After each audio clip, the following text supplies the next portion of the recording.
And John and Angie here together. And Mr. Williams on the left, sir. And Mr. Williams on the left. And Miss Hedges to the left, please. Tiffany to the left, please. And Rita, the front of the outfit. Rita on the left. And Miss Laura at the front. Kelly, right back here, please. Kelly to the left. Kelly, right there. And guys, together to the left side. Those smiles.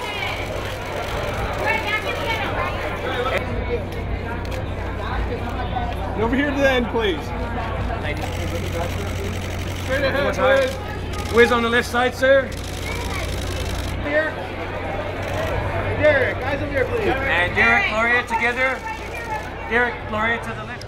Well, for several reasons. Big John is like, you know, a very important person in all of our lives in music.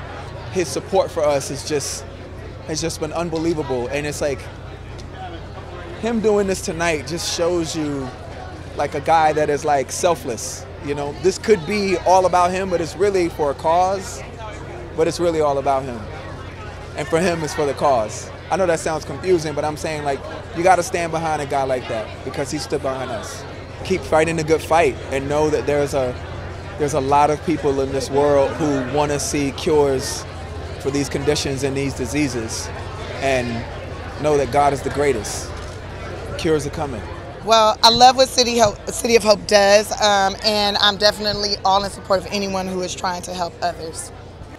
I had a great auntie who passed away from breast cancer, diabetes. My father had that, plus congestive heart failure, a lot of things. So, yeah, I know a lot of people that have been sick. So I definitely can relate. Of course, definitely supporting City of Hope, but Big John, coming out to celebrate him tonight is, I mean, one of the many reasons we're here. But just so excited to honor such a great man in music, a great black man in music, a great powerful black man in music, and we're so proud of him. I think from somebody who's been involved in, like my mother who had breast cancer, and it being Breast Cancer Month, I thought it was incredibly amazing how much City of Hope do for so many people. And it just touches a nice sensitive subject for me. And yeah, I just think it's a beautiful night. I'm really happy to be here. First of all, there's only one Big John. Second of all, he makes dreams come true. He was involved in a lot of my coming up into the game, especially in the beginning.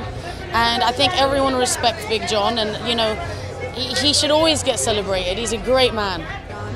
Well, one, Big John is my friend, personal friend. You know, I've known Big John for 20-some odd years or something like that, and just to see this and all of this for him.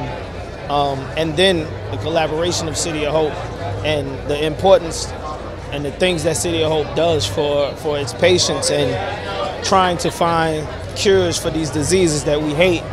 I think it's just an amazing, important night, and you know, I'm thankful just to be invited, much less to be a part of it.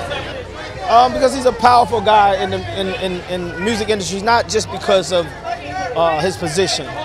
Power meaning the resources of people that he knows, his friends.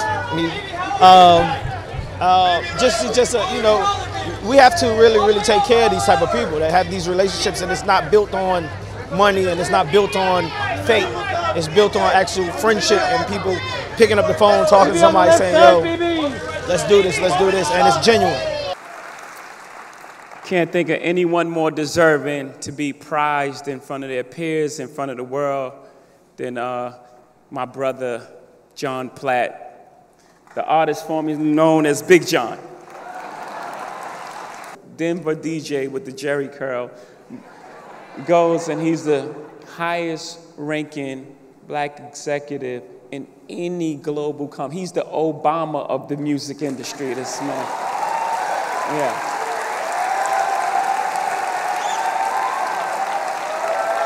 Yeah. Yes. And I'm just glad that everyone in this room gets to acknowledge and prize this man tonight for all his accomplishment. He's behind some of the biggest hits in the world, and it couldn't happen to a finer person. So, ladies and gentlemen, the artist formerly known as Big John, John Platt.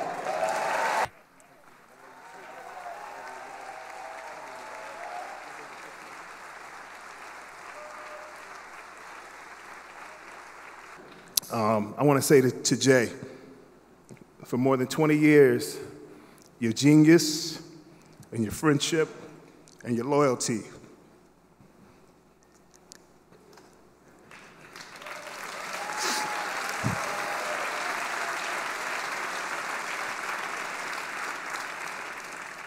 has helped define me.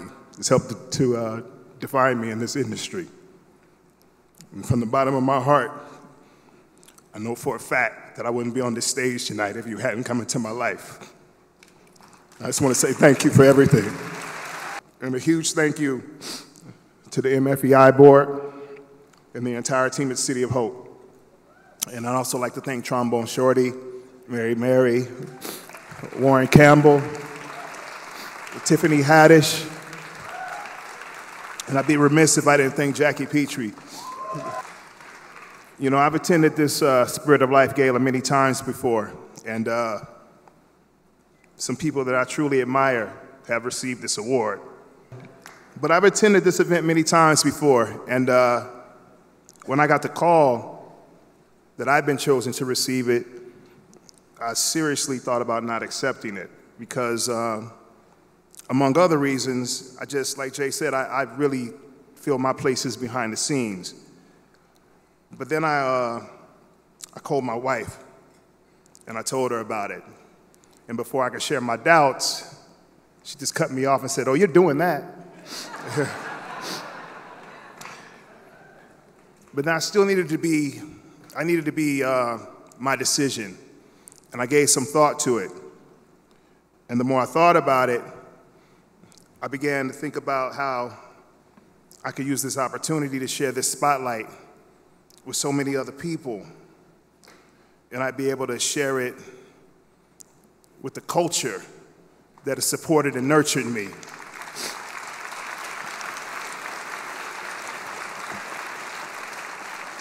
And I'd also be able to shine a light on a generation of executives that I've grown up with in this industry who are more than ready and willing to contribute to something bigger than ourselves.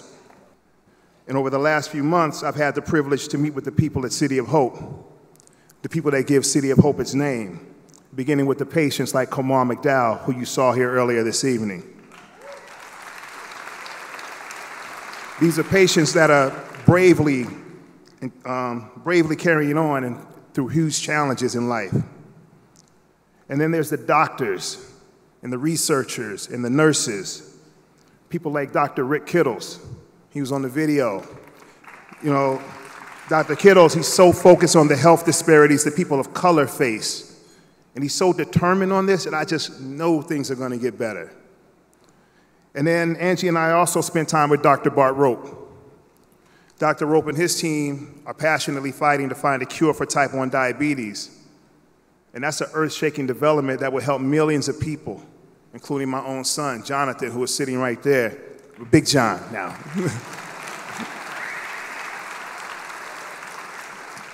He was diagnosed with diabetes 9 years ago this month. So you see, like many of you here tonight, my family has been impacted by some of the diseases that City of Hope is fighting every day. And recently, I lost two close friends to cancer, J. Ice Pick Jackson and Dave Nelson. And before them, my father-in-law, Willie Willis. So when Angie and I visited the City of Hope, things got put in their proper perspective. We saw firsthand the work the City of Hope is doing and what that work can mean not only for our family, but for all humanity. And it's no exaggeration when I say the City of Hope, at City of Hope, they don't know the meaning of the word impossible. And then last week, things got real in a way that I really hadn't planned for. As I was sitting at home and I was trying to gather my thoughts for what I wanted to say tonight, I received a text message from a friend of mine, a DJ in Denver, Colorado, who really taught me a lot when I was younger. And he congratulated me on my success. And he told me how proud he was of me. And then the message said, I gotta get with City of Hope. Now I read that as, I gotta get with this organization that John's supporting. but that's not what he meant. He told me he had been diagnosed with cancer. And I asked him to let me connect him, to allow me to connect him with City of Hope. And within minutes, I was able to tell him what time the call would be and who would be calling him. And he responded with a message that said, "Big John, this is saving my life." And that's when I knew how City of Hope could save a life. Because in real time, I've been able to see that City of Hope lives up to their name. And what I've learned is City of Hope is more than a hospital. It's a family. It's a home for hope and for care and for miracles. And with a mission like that, I take this honor so seriously tonight. And I'm so happy to be here to honor and support this great institution. Left my last thank you to Beyonce. I'm so lucky to work with someone that inspires me the way she does. I'm so lucky to work with someone that every time I walk away from her, I say to myself, I gotta work harder. You know, on a recent tour with Jay that just concluded, as I watched audience after audience lose their mind, my thought went to her journey. And I was reminded that even when you're the biggest talent in the world, it still comes down to hard work.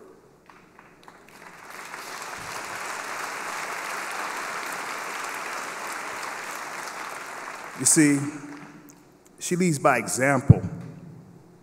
She shows all of us how to dream big, how to believe in what's possible, but most important, how to help and inspire others. That's the real spirit of life. There's a lot of, I know it's City of Hope, but there's a lot of hope in this room. There's a lot of transformative energy in this room. There's a lot of goodwill in this room. And there's lots and lots of diversity. And I can't stress that enough, because while the world is so crazy and the media shows us the stuff that they show us, you know, we as Black folks were often portrayed in ways that we don't always agree with, just like any other culture. You know, there are people who say things that you may or may not agree with, but then there are people who had the ability to be the glue in the room, be the glue for amazing causes like this. And I think that this is important. This is important for you guys to realize that you have the ability to change things. And there's a guy here who has this amazing magnetic galvanizing energy called John Platt that's got you here in the giving energy tonight. I'm honored to be here in support of John Platt as this year's 2018 City of Hope Spirit of Life honoree. Tonight, I have been given the distinct honor to introduce our patient speaker. The story she is about to share is tough to hear, but a testament to why we as a community must continue our fight against cancer, diabetes, and other life-threatening diseases. Her story exemplifies strength through perseverance and her spirit for life. Please join me in welcoming Koma McDowell. I often sit and wonder, why me? Why did I survive when so many with greater chances of survival are not here? Why me? I'm not sure, but since I am here, and because of my journey, I am fearless, and I wholeheartedly, I believe in the impossible. If I told you my story, you will learn that I am physically scarred from all of the surgeries I've endured. You know, I remember being afraid to look at myself in the mirror after my first mastectomy. And as I stood in the bathroom, with my face down, my husband walked in, and he encouraged me to look up.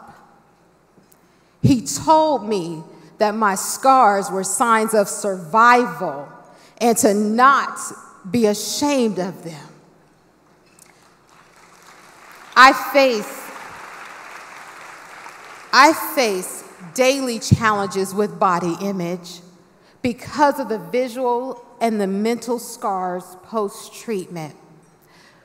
But just know that I embrace the challenge and I press on because I am still here.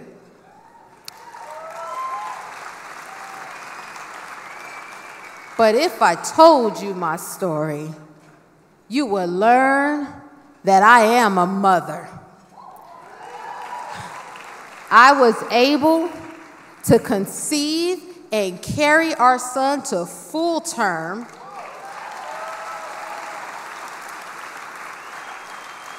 He is now 9 years old, highly intelligent, and aspires to be the first African-American Formula One driver by way of NASCAR. I honestly believe the chemo gave him extra brain cells and the Midas touch, because he is amazingly gifted in so many ways. For those of us who find ourselves on an exam table saying, "How did I get cancer?" You see, Mr. Platt, to us, impossible simply means I'm possible.